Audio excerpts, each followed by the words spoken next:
Muibi, lo tau nggak? Pramugari tuh kalau ngitung penumpang tuh ngeliat kakinya. Karena kalau lihat kepalanya, takutnya hitungannya lebih dari daftar penumpang. Kenapa? Gara-gara bisa jadi ada hantu yang ikut kehitung di sela-sela penumpang. Jadi ini kejadian tahun 2005. Ada laki-laki namanya Faris. Faris ini tuh harus ke Surabaya pakai penerbangan paling pagi sekitar jam 3.40 untuk ngejar akad nikah temennya. Sekalian dia juga mau liburan lah di sana. Nah, waktu antrian masuk pesawat, si Faris ini orang paling depan. Jadi begitu pintu pesawat dibuka, dia jadi penumpang pertama yang masuk kan. Cuma anehnya, kok udah ada penumpang yang duduk di belakang. Sosoknya tuh perempuan, rambutnya tuh panjang nutupin muka. Dan begitu penumpang udah masuk semua, sebelum take off, dia ngeliat nih ada pramugari bolak-balik ngitung penumpang sampai 4 kali. Dan di situ si Faris tuh overheard. Ada obrolan antar sesama pramugari yang bilang kalau penumpangnya tuh lebih satu. Dan habis dari situ ada lagi nih kejadian mistisnya. Tapi kalau dipikir-pikir, kalau nanti naik pesawat gue nggak mau deh duduk paling belakang.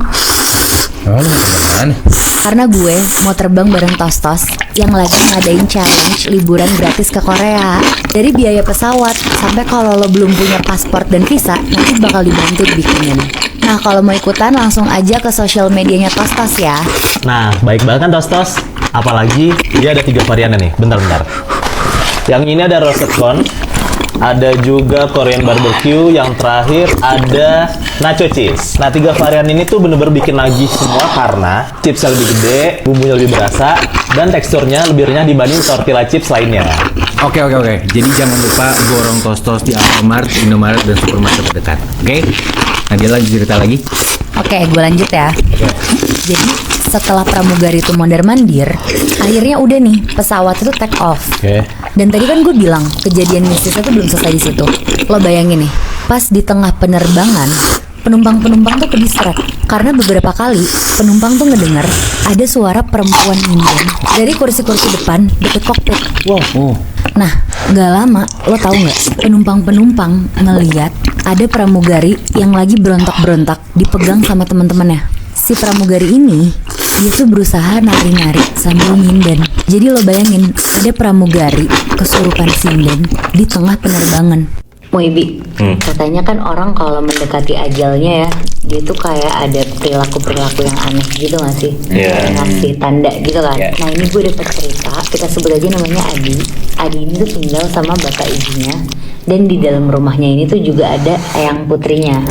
Nah, eyang putrinya tuh kayak udah sakit-sakitan dan udah sepuh gitu. Nah, ini ceritanya kayak yang gue bilang tadi di awal.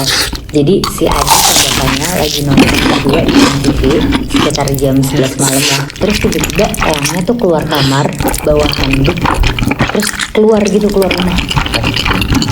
Nah, si Adi sama bapaknya tuh pas ngeliat itu tuh refleks langsung kayak eyang. Terus disamperin lah sama bapaknya si Adi nih. Disamperin kayak dipeluk gitu eyangnya, terus di stopin. Di situ eyangnya sama bapaknya Adi tuh kayak diajak ngobrol gitu. Tapi karena Adi duduknya agak jauh dan ngobrol tuh agak-agak suaranya kecil, jadi Adi cuma dengar samar-samar. Dia cuma Darwis, kayak Darwis gitu. Nah, Darwis ini itu tuh omnya si Adi. Berarti adik bapaknya. Nah, Darwis ini udah meninggal dari sampai meninggalnya kenapa? Karena dia tuh korban hanyut pas banjir tahun 80-an. Ya udah di malam itu tuh eyangnya dipanggil sama bapaknya. Akhirnya si Adi nanya lah ke bapaknya Muibi, kalau misalkan si eyang tuh kenapa? Akhirnya diceritain lah sama bapaknya kalau si Darwis ini tuh mau pulang, tuh bawain handuk dari dalam kamar keluar. Karena dia kan korban hanyut kan. Berarti eyangnya tuh kayak halu gitu berarti ya? Iya, kayak halu gitu karena udah tua banget kan. Dan mereka mikirnya karena sakit-sakitan. Nah, ya udahlah, akhirnya malam itu berlalu lah. Besokannya si Adi ini sendirian di rumah, cuma sama si eyangnya. Dia nonton TV lah maghrib-maghrib tuh sendirian, dia ganti-ganti channelnya. Terus di situ eyangnya tuh tiba-tiba bawa handuk lagi keluar dari kamar lagi, bener-bener keluar dari rumah lagi. Nah, kali ini tuh karena Adi tahu alasan eyangnya keluar rumah karena apa, jadi didiemin lah sama Adi karena dia juga takut kan. Sampai akhirnya nggak lama eyangnya tuh balik lagi masuk ke rumah, terus duduk di sebelah Adi nonton TV lah bareng sama si Adi. Terus tau nggak apa yang terjadi? Eyangnya duduk di sebelah Adi, diem aja ikutan nonton di layar TV itu bareng sama si Adi. Terus Adi kan lagi ganti-ganti channel ya. Nah kalau misalkan lagi ganti-ganti channel kan kayak yang ada gambar terus item, ada gambar lagi item lagi gitu kan. Nah lo tau nggak, setiap si Adi ganti channel TV-nya pas lagi layarnya item, si Adi tuh ngelihat jelas banget di sebelah eyangnya ada pocong ikutan duduk. Aduh bangsat anjir. Terus tapi Adi tetap diem aja. Akhirnya dia ganti lagi lah channelnya. Tapi semakin diganti kan semakin ada item lagi kan.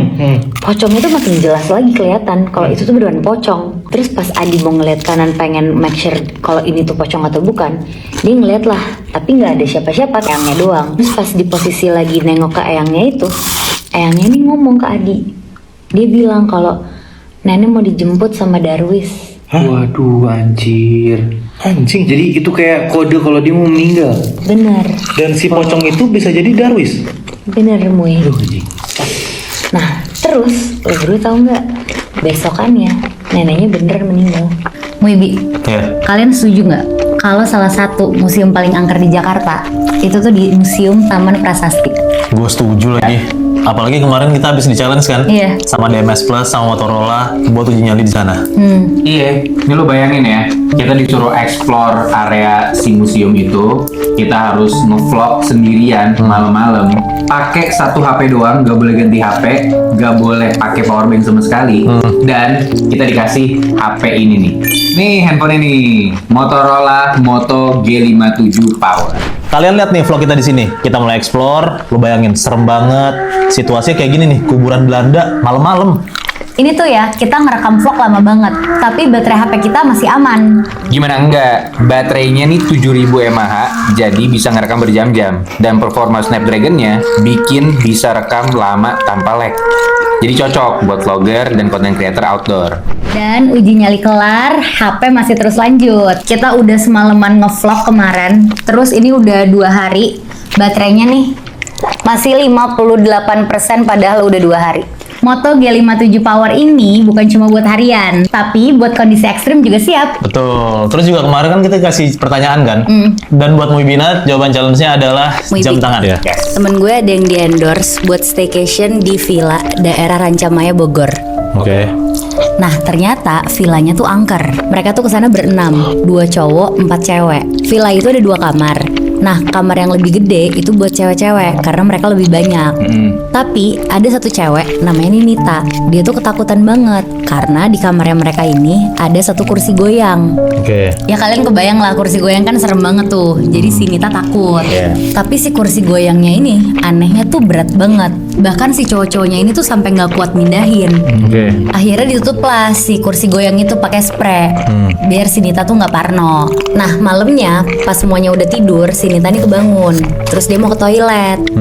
Pas dia jalan ke toilet, dia ngeliat si spray di kursi goyangnya ini tuh udah jatuh ke lantai. Oke. Dan dia bisa ngerasain banget kalau ada sosok yang duduk di kursi goyang itu. Oke. Makin dia perhatiin, ternyata sosok yang duduk di kursi goyang itu bentuknya tuh kayak gini. Tuh, dia ini kayak noni Belanda gitu. Terus kakinya buntung sama tangannya tuh diikat ke kursinya. Ay, serem banget. Dia tuh tiduran di atasnya gitu. Anjir. Dan bentuknya kayak gimana? Nih, kayak gini nih. Wibi, Ya. udah ada yang pernah ngasih tahu kalian belum? Sosok hantu di kamar kalian tuh wujudnya apa? Belum lagi. Gue juga belum. Nah, kalau gue tuh udah. Jadi ceritanya ini gue punya teman, kita sebut aja namanya Aca. Aca ini tuh indigo gitu. Jadi waktu itu dia main ke rumah gue. Nah, kita di kamar nih, di kamar gue. Terus pas lagi main di kamar gue, tiba-tiba tuh dia kayak ngedumel gitu ngomong. Duh, males banget deh gue diliatin, matanya serem banget lagi. Terus gue panik kan ngedenger itu. Gue bilang, "Hah, lo ngeliat apa? Lo ngeliat sosok yang ada di kamar gue ya?" Terus si Aca tuh bilang, "Iya, itu sosoknya lagi tiduran." Nah, di situ gue nggak berani nanya lebih lanjut, karena kan ya kamar gue sendiri kan, dan gue akan tidur di situ. Terus udah tuh, si Aca pulang, malamnya gue tidur sendirian kan. Gue kepikiran tuh, parno banget nih, ada apa nih sosoknya. Kan si Aca terakhir ngomong sosoknya tiduran kan. Gue tuh kepikiran jangan-jangan selama ini sosok ini tuh kalau malam tiduran sebelah gue. Atau mungkin di lantai gitu kan. Akhirnya gue langsung nanya ke Aca tuh, sosoknya tiduran di mana? Ternyata hantunya tuh nggak tiduran di kasur gue, nggak tiduran di lantai juga. Tapi kalian tahu nggak hantunya tiduran di mana? Gimana? Di atas lemari gue. Nah, jadi di kamar gue tuh ada lemari tinggi gitu. Dia tuh tiduran di atas gitu. Anjir. Dan bentuknya kayak gimana? Nih, kayak gini nih.